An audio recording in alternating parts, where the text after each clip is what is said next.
किया है। मुफ्ती साहब, मेरा सवाल ये है कि मुझे पेशाब के कतरों का मसला है। मैं बहुत कोशिश करता हूँ कि पेशाब तमाम हो जाए फिर वज़ू करूँ, लेकिन इसके बावजूद नमाज के दौरान मामूली सा कतरा निकल जाता है। तो इस सूरत हाल में मेरा वज़ू टूट जाता है। कतरा इतना निकलता है कि अगर कपड़े पर फैल जाए तो दिरहम की मिक़दार से कम होता है। बराए करम जवाब इनायत फरमाएँ। इसी से मिलता जुलता एक सवाल और है मुफ्ती साहब, मेरा सवाल ये कि आपने अपने एक बयान में बताया था कि अगर किसी माजूर की हैसियत पता करनी हो तो दो नमाज़ों के दरमियान देखेंगे। इतना भी वक्त नहीं मिलता कि वो पाकीज़गी की हालत में नमाज़ पढ़ सके, तो नमाज सिर्फ फ़र्ज़ ही देखनी है या सुन्नत और नफिल भी? जैसे मगरिब की नमाज इशा की नमाज के दरमियान अगर पता करना चाहें तो हम देखेंगे कि मगरिब के 3 फ़र्ज़ पढ़ने तक के वक्त नहीं मिलता, या फिर सुन्नत और 2 नफिल को भी शामिल करेंगे? इसकी वजाहत फरमाते हैं। ये जो दो बातें हैं ना, पहली बात जो पूछा है आपने, एक साहब ने पूछा है कि अगर मामूली कतरा निकल आता है नमाज के दौरान, तो ये डिपेंड इस बात पे करता है कि शरई नुक्ता नज़र से आप माजूर हैं या नहीं। इस बात को अच्छी तरह समझ लें। मैं पहले इस पे कई दफ़ा क्लिप रिकॉर्ड करवा चुका हूँ।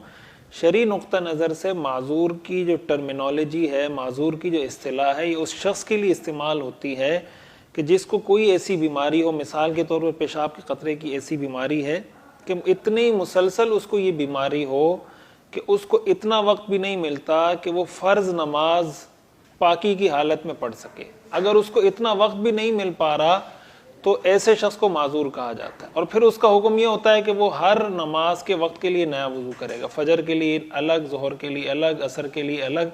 यानी जैसे ही नया नमाज का वक्त दाखिल होगा तो उसका वज़ू ये समझा जाएगा ऑटोमेटिकली कि उसका वज़ू टूट गया।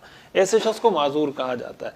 और अगर वो ऐसा है कि उसको फ़र्ज़ नमाज पढ़ने का मौका मिल रहा है, ये जो आपने पूछा है ना कि सिर्फ फ़र्ज़ नमाज को देखा जाएगा या सुन्नत को भी, तो इसमें सिर्फ फ़र्ज़ को देखा जाएगा। मिसाल के तौर पर मगरिब की नमाज है तो 3 रकात पढ़ने का मौका मिल रहा है उसको या नहीं, कि ऐसी हालत में 3 रकात पढ़ ले जिसमें उसका वज़ू ना टूटे। ऐसी फजर का वक्त है तो ऐसी हालत में फजर की नमाज 2 रकात फ़र्ज़ पढ़ ले कि उसका वज़ू नहीं टूटे, इसको देखा जाएगा। तो अगर इतना वक्त उसको मिल रहा है, मिसाल के तौर पर 10 मिनट उस पर ऐसे गुजरते हैं कि उसका वज़ू रहता है और कोई उसको कतरे और कोई ऐसा मसला नहीं होता, तो इसका मतलब ये माजूर नहीं है। तो अगर ऐसा कोई मसला है तो फिर अगर नमाज में कतरे निकलते हैं तो ज़ाहिर है कि कपड़े तो नापाक होते हैं। जो आपने कहा 1 दिरहम से कम है, तो ऐसे कपड़ों में नमाज पढ़ना तो फी नफ्सी जायज़ होता है, लेकिन नमाज बहरहाल इसलिए नहीं हुई कि आपका वज़ू टूट जाएगा। तो इसका आप कोशिश करें कहीं से इलाज करवाएं। और एक चीज़ इसमें यह भी सामने रखें कि कहीं ऐसा ना हो कि इसकी वजह से बाज़ औक़ात ही होता है कि आदमी को शुकूक व शुबहात हो रहे होते हैं, वसवसे में मुब्तला हो जाता है, और बाज़ औक़ात जब कतरे नहीं निकलते फिर भी उसको ये महसूस हो रहा होता है। तो इन वसवसों से अपनी जान छुड़ाएं। और अगर कोई ऐसी बीमारी है तो कोई ऐसा लाइलाज मरज़ नहीं है, किसी भी डॉक्टर के पास आप जाएंगे, इंशाल्लाह इसका बेहतर तरीके से वो इलाज आपको बता सकते हैं।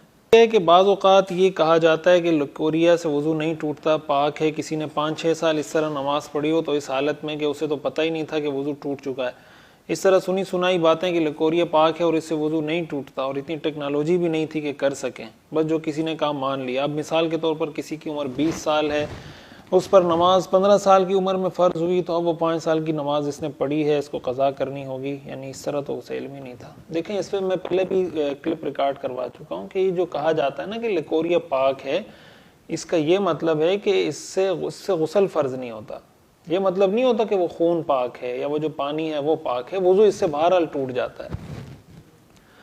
अगर वो माजूर है, शरन उसको मुसलसल आ रहा है, तो वही माजूर के अहकाम जारी होंगे, अदरवाइज बहरहाल वज़ू उससे टूट जाता है। तो इसमें एक तफसील तो ये समझ लें कि लकोरिया अगर किसी को इतने तसलसल के साथ आ रहा है, इस्तिहाज़ा इतने तसलसल के साथ आ रहा है कि उसको इतना मौका ही नहीं मिला कि वो, यानी एक नमाज का पूरा वक्त उस पर गुजर जाता है और फ़र्ज़ नमाज सिर्फ 2 रकात, 3 रकात, 4 रकात, जो फ़र्ज़ नमाज है वो भी नहीं पढ़ सकती वो औरत, उसमें इतने तसलसल के साथ लकोरिया का पानी आ रहा है। तो ऐसी सूरत में तो उसका हुक्म यह है कि बस वज़ू उसने कर लिया तो वो नमाज पढ़ ले। लेकिन साथ ये भी देखना पड़ेगा, अगर ऐसी सूरत में अगर कपड़े भी नापाक हों तो पढ़ ले। लेकिन अगर वो माजूर नहीं है, यानी उसको लकोरिया का मरज़ तो है, लेकिन बीच में उसको इतना वक्फा मिलता है कि वो फ़र्ज़ नमाज आसानी के साथ पाकी की हालत में पढ़ सकती है, तो ऐसी सूरत में उसके कपड़े का पाक होना और वज़ू होना, ये दोनों ज़रूरी है। तो अगर डिपेंड करता है किस सिचुएशन में नमाजें पढ़ी गई हैं। लेकिन बहरहाल अगर ऐसी हालत में पड़ी कि उस पे वुजू करना और कपड़ों का साफ करना लाजिम था, तो फिर ऐसी सूरत में ये नमाज नहीं हुई, चाहे वो 5 साल की हो 10 साल की हो, उसकी कज़ा करनी पड़ेगी। उसका तरीका यही है कि उसकी कज़ा करें, उसका हिसाब लगाकर, और साथ साथ एहतियातन वसीयत भी लिख दें कि भाई मैं इसकी कज़ा भी कर रहा हूँ, और अगर मेरा इंतकाल हो जाता है तो मेरे तरके में से इन नमाज़ों का फ़िदिया अदा कर दिया जाए, ताकि इसकी कज़ा की कोई ना कोई सूरत बन जाए।